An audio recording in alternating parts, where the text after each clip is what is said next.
We know Miami really likes him, and it seems like there's a lot of mutual interest. 5-star defensive lineman Aydin Breland. He's 6'5", listed at 290. He might even be heavier than that by now. Sometimes these listings are out of date.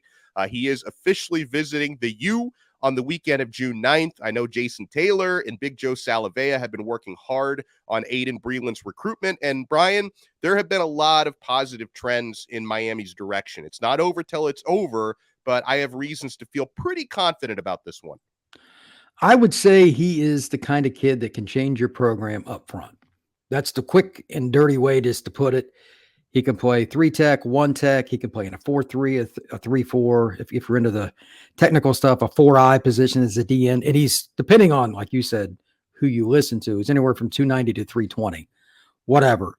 Wow. His film was all I needed to see as far as a measurement. He beats guys off the snap. He overpowers them. He uses technique. Like IMG, he's at Mater Dei. Yeah. That's as good a high school program as there's been over the last 30 years in the United States of America. It's suburban Los Angeles. And they have done a tremendous job year in and year out. He's tested in the what they call the Trinity League out there, and he goes against dudes every week. So when you dominate in that category of talent around you, it says something. And he can go to any school he wants. You know, if he wanted to call Nick Saban right now, he could go to Alabama. But Miami's trending for him. And this is so important. They signed Joshua Horton last year, but that's the only interior D lineman the Canes signed. Now, he's a good player, but at the end of the day, it's numbers. Right. This is not, like Georgia won the national title last year. Their D-line rotation was insane.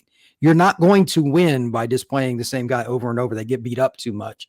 Having guys like Aydin Breland running in and out of the lineup, that's how you win championships.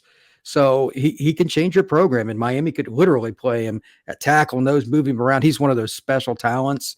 I mean, that's going to make it easy for guys like Jason Taylor and Big Joe to coach. Where do you put Aydin Breland, like in the pecking order, compared to guys we talk about a lot, like Justin Scott and David Stone? How do you kind of compare or maybe order those guys and who you think are the best prospects? 1, 2, 3.